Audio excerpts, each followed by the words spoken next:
It's mid-September 2012. Psy's Gangnam Style is 1 week away from making the #1 spot in the charts. New Zealanders are flooding to cinemas to watch Madagascar 3, Europe's Most Wanted. All that dynamic pop culture energy, and yet nothing will make two Auckland socialites move it than a rehearsed rodent racing across a kitchen floor.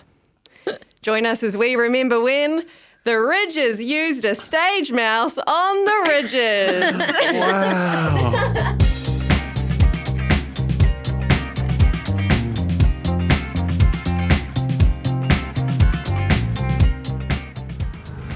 It's like infested, seriously.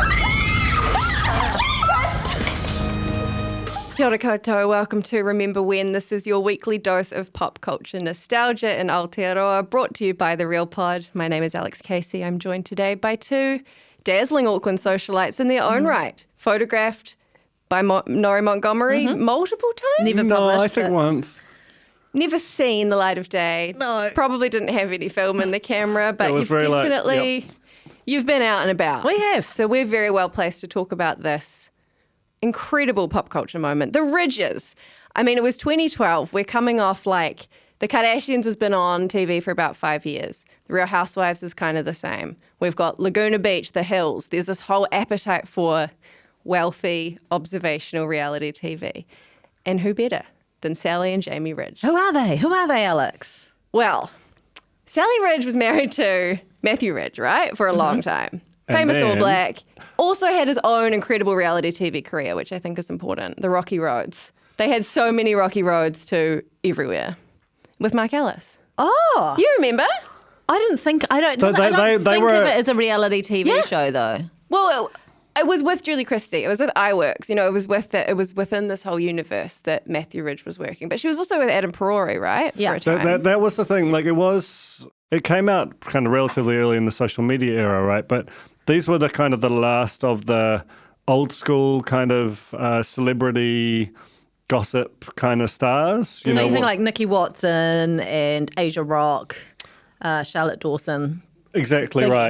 Big time, front of the weekly, Women's Weekly style. Lana Cockcroft. It felt like they were all mates, and I think maybe they were. And so, you'd see them in the gossip pages most weeks, and so it was. Remember when Sally Ridge started going out with Adam Perori after being with Matthew Ridge is crazy, And Jamie Ridge was also starting to become a bit of a public persona. She was modelling a lot. She was doing stuff in Fashion Week. She was also dating Sonny Bill Williams earlier this year, which was massive. And there was all these like gossip magazine things because she was sitting ringside and like gave him a little kiss. He was 26, she was 18, whatever. It was a different time. It was all good. But then the Ridges arrived and it was going to be our answer to the Kardashians or something. We're going to give it a good crack at least. I mean, what do you remember about when the era arrived? Because Twitter was happening. There was quite a lot of conversation about it online. What year was it again? 2012. Because it feels so much further back in my memory. It feels mid-2000s. Interesting. It doesn't, it's way more recent than I thought it was. I remember that Sally was into like property renovation. She was flipping houses or something, right? That was sort of part of the storyline of the show. The premise of the show was, they were moving into a big old boarding house. And she was very qualified for this because remember she used to do the Women's Day or the Women's Weekly craft pages where she'd get a lamp and stick buttons on it and that sort of thing. She ruined perfectly good household items with detritus from your junk drawer is pretty much just the ethos behind all of that. Yes. Well, and that actually kind of calls to mind another related sort of scandalizing story from the era because Adam Perori, for like a tenth of a second, decided that he was into art, and he bought this like. That'll be from her because the cow, right? Yeah, the cow.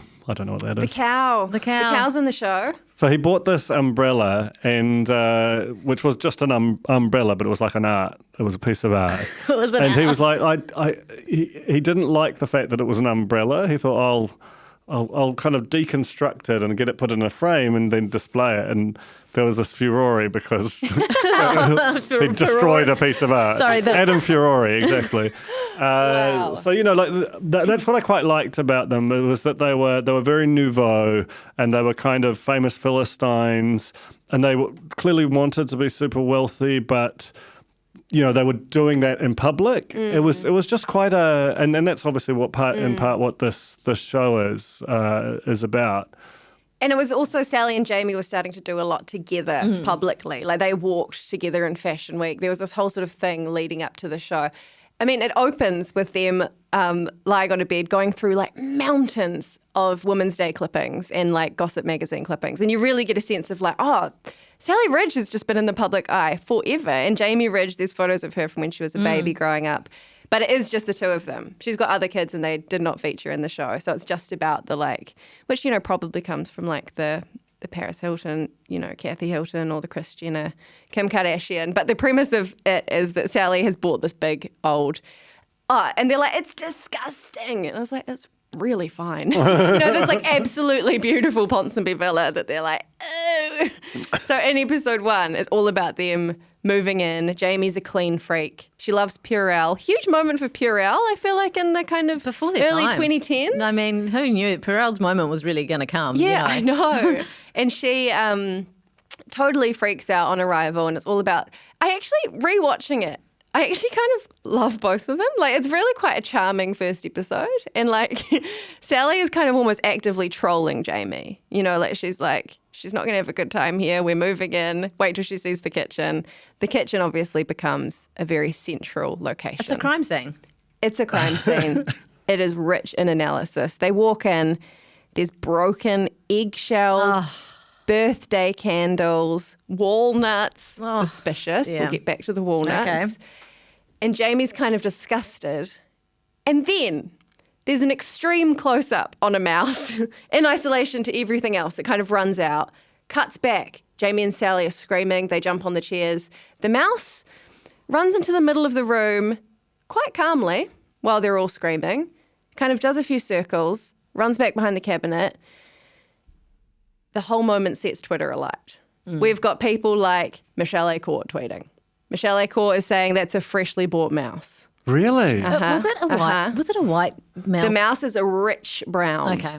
So people It's have... a beautiful looking mouse. So because that's really interesting, right? Because I didn't realise that people immediately were sus about this situation. So what did Michelle say? Michelle said, pretty sure I could still see the price tag on that freshly caught mouse. Good line. All Black, Adam Thompson, said, poor stunt mouse, hashtag the Ridges NZ. So this was the era of like still kind of X Factor where we're tweeting about shows as they happen. In Michelle Hewittson's New Zealand Herald review, she said, the mouse in the kitchen seemed rather convenient too. It looked like a rather friendly sort of mouse to me, and it certainly stuck around despite the screaming. Wow. So people were onto it, People were suspicious. That's a smart audience. Whoever says that people who watch reality TV are numbnutsers, not true. Very smart audience. But also like prestige audience for a reality show. Like this was an era when before there'd been the kind of reconceptualizing of reality TV as something that, smart people could watch and engage with in a different way. Like you remember the Furore, this was around the same time as the GC came out. Yeah, it was about 6 months later. Another remember when. And so the fact that they'd got Michelle Hewitson and Michelle Acourt, both the Michelles. Yeah, and there was big. a lot of hype around it. I think it was mostly people were watching it actively trying to make fun of it. It was one of those sort of shows. Not Jane Yee. Not Jane Jane Yee, Yee on what did Twitter, you say? October 6, 2012. This is hilarious. It's one of my hilarious comedy clips. Just watching most recent ep of The Ridges. It's rather nicely shot and edited for NZ reality telly, I reckon. Oh, my God. Unironic fandom. Yeah. Pure of heart. It is really funny watching it back. Lee Hart Premium, the only person who replies, yes, let's focus on the positives. Wow. What a lovely era. And then I said, like how the camera op can focus the lens. Also, I like Jamie's hair. So, She does have very long, beautiful hair in the show. To be fair, Lee Hart does know a lot about staging reality shows. he's a shows hamster man. He probably kitchens. bloody provided the mouse. That's true. Wouldn't check out his Twitter now, though. I don't know. It's not, yeah. It is real funny been as hacked well. again? Oh, it's been hacked. The opening credits are like, it's a photo shoot, if you remember, of Jamie and Sally, and it's all very glamorous. And then it cuts to fast cars going down Ponsonby Road, and it's just like, burger fuel, chapel bar. You're like, I mean, they're both still there, aren't it's they? not the same. SPQR, to be fair, is the first location used in the show. They have a lunch there. Matthew Ridge is coming down Ponsonby Road and crosses the road to get away from them. And you just see the camera pick him up shakily. I love it when you see Matthew Ridge. God, I've seen him on a BMX on Ponsonby Road. He's got a cafe. Boston, is it Boston? Is that his name's taken over? He's like, the pair of them have invented. I heard them on the radio doing like an infomercial about their cleaning products, and I was like, I think I'm going to buy some. I didn't, but I thought about it. It sounded real good. It's quite weird the way he's handled in the show. Like, they're like, yeah, we both just don't really talk to him and stuff. And I was like, oh, it's kind of icky. There's some sad subtext in the show. But the first episode is hugely entertaining. The mouse was obviously the big moment that set tongues wagging, including Hayden Donnell, who looked at it much, much later in the early days of the spin-off. He talked to animal trainers. He talked to people behind the scenes. The animal trainer was very suspicious as well and said that the mouse should have stuck to the corners and zoomed along the edges if it was wild. It would not walk into the middle of the room and kind of find its mark, you know, in a way. The little top hat was also a giveaway. Yeah. But This is a circus mouse. It's a circus mouse. It's sort of, it knew what it was doing. Yeah. If you rewatch it, you can really see it's walking with purpose. You know, it knows what's going on. But sources close to the production have basically confirmed the mouse was kept in a box and deployed when it needed to be in the story. Do we know whether or not Jamie and Sally knew that there was going to be a mouse? Well, in Hayden's story, where he weirdly keeps coming across the ridges in real life while he's reporting on it in a way that seems borderline stalker behaviour, asked them a lot and they just denied. They said they didn't know. It's also curious because later in the episode, I think Jamie's ex-boyfriend Dwayne comes to get the mouse and rescue it and take it out of the kitchen, and he's holding it and the mouse is very relaxed in the hand. You know, it's used to it. It's like it was all there in front of us the whole time. If you were production, you wouldn't tell the stars, right? You'd want an authentic performance from them. That's true. The full method. But I've since learned that it's almost become like a bit of a Tinseltown production slogan in reality TV that you always keep a mouse in your back pocket. Based on this. To chuck out if you're not getting the story that you need or the performance that you need. So is it a metaphorical mouse? A metaphorical mouse. I don't think it's all, Is it from the Ridges or did that exist prior to? No, that was from the Ridges. Right. Yeah. I don't know if that's the exact phrasing, but that's kind of become this sort of mantra. It's like a sort of jumping the shark kind of equivalent for New Zealand. Gorgeous. Send in the mouse. Mouse. The ratings for the show tanked after episode 1. Which happens, you know. Well, but probably tanked to like 500,000 an episode or something. They lost more than 80,000 viewers. The premiere was 325,000. Yeah, that'd be good for episode 2 was 242,000. I mean, these are great very numbers good ratings. Yeah, terrific.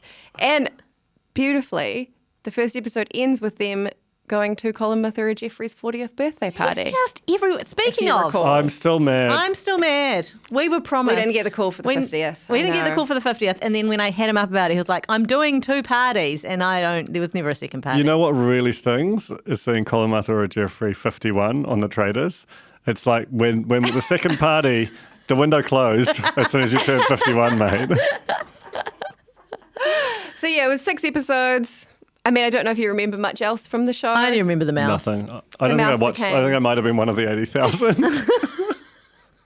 The mouse absolutely stole the show. I mean, what happened next? Sally Ridge went on to be a pretty successful real estate agent. Yeah. I understand.